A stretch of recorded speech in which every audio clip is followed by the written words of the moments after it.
Lay me low, lay me low, lay me low, where no one can see me, where no one can find me, where no one can hurt me. Show me. David Kerby Fowler was born into existence in Corowa in the year of 1896. His 18-year life leading up to enlistment consisted of being a clerk, living in Springvale, Melbourne. The lives of Australians at this time in the 1900s depended significantly on their social class and economic status. After the class conflict and economic division of the 1890s, the 1900s saw a genuine desire to ensure that such problems never arose in Australia again. After Federation in 1901, new laws were passed to ensure that disputes between workers and employees were settled fairly at an arbitration tribunal. Under the Australian Constitution, the Commonwealth Government had the power to make laws for all Australians excluding Indigenous peoples who were left in the control of the states and were not counted in the Commonwealth census. Simultaneously, a series of other progressive initiatives were achieved. Women gained the right to vote and stand for Parliament. Pensions for the elderly and invalids were instituted. At this time, working-class Australians had almost no time for anything other than work because their lives revolved around their jobs. Many men felt pressured to work because of the popular belief that men should be the person responsible for supporting the family, influencing the great amount of enlistment of World War I. As well as friendship being a significant factor, young men, even boys of the World War I era, joined the army because they would be serving their country by their mate's side. Fowler himself was influenced by the ideal of mateship, but also his need to make money, as his son was in fact born the year of 1914, when he was away at war. This idea of serving Australia and His Majesty George V had heavily exerted influence from the various propaganda posters. A large range of posters containing the words help and promises to create hyperbole effects so that men understood the significance they could contribute to, which participated strongly in the enlistment numbers and reasoning to do so. Fowler was a part of the 5th Australian Infantry Battalion. The 5th Battalion was among the first infantry units raised for the AIF during the World War I.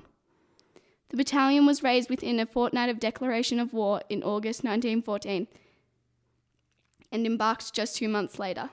After a brief stop in Albany, Western Australia, the battalion proceeded to Egypt, arriving on the 2nd of December. It later took part in the Anzac landing on the 25th of April 1915 as part of the second wave. It was led by Lieutenant Colonel D.S. Wanless, the officer who had raised the battalion. 10 days after the landing, the 2nd Brigade was transferred from Anzac to Cape Helles to help in the attack on the village of Krithia. The attack captured little ground but cost the brigade almost a third of its strength. The Victorian battalions returned to Anzac to help defend the beachhead, and in August, the brigade fought at the Battle of Lone Pine. The battalion served at Anzac until the evacuation in December. After the withdrawal from Gallipoli, the battalion returned to Egypt, Cairo, and in March 1916 sailed for France and the Western Front. From then until 1918, the battalion was heavily involved in operations against the German army. The battalion's first major action in France was at Pozières in the Somme Valley in July 1916. After Pozières, the battalion fought at Ypres in Flanders, then returning to the Somme for winter. In 1917, the battalion participated in the operations that followed up the German withdrawal to the Hindenburg Line, and then returned to Belgium to join the great offensive launch to the east of Ypres. In March and April 1918, the battalion helped to stop the German spring offensive. It subsequently participated in the Great Allied Offensive launched near Amiens on the 8th of August 1918. The advance by British and Empire troops was the greatest success in a single day on the Western Front, one that a German described as the Black Day of the German army in this war. His name was General Erich Ludendorff. The battalion continued operations until late September 1918. At 11 a.m. on the 11th of November 1918, the guns fell silent. The November armistice was followed by a peace treaty of Versailles, signed the 28th of June 1919.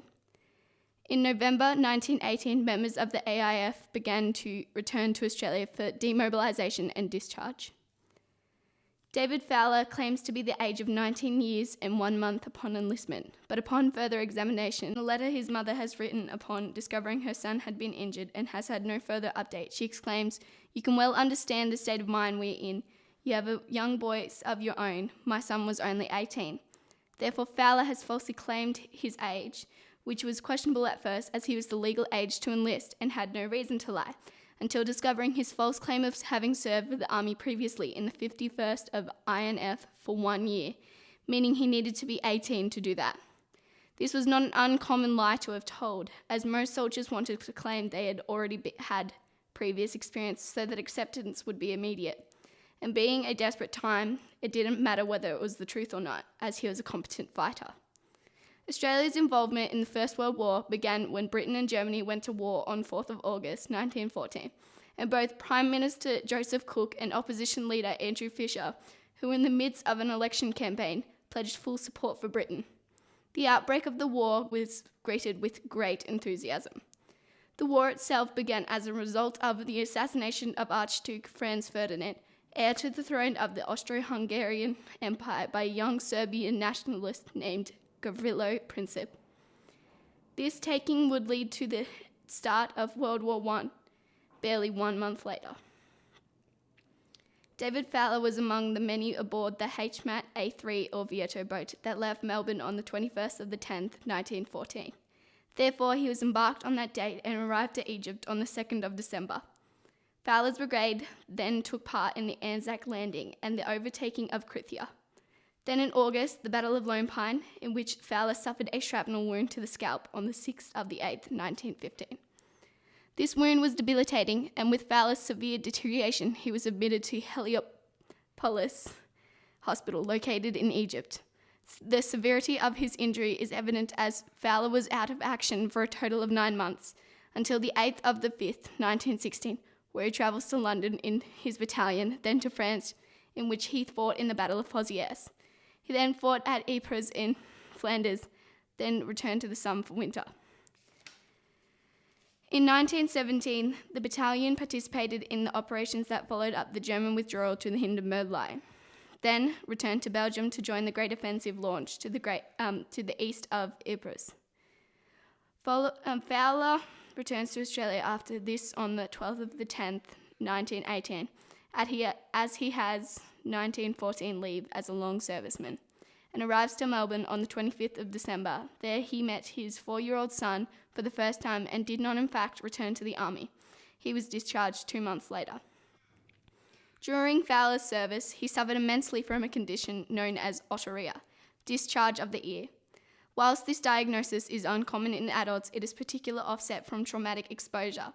The overwhelmingly loud setting in which Fowler was in, his hearing became weak and his health dramatically declined on 4 separate occasions in the span of a year.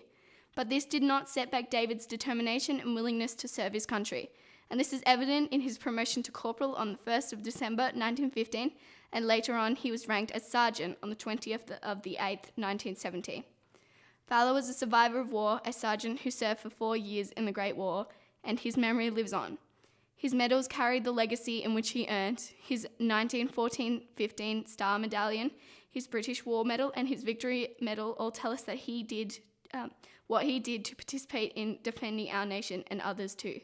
He helped our country to have its freedom and fought through treacherous bloodshed, significant loss, disease, imminent death, and traumatic experiences. His honour is still carried to this day. And the bitterness taunts me when the emptiness eats me. Lay me low, lay me low, lay me low, when no one can see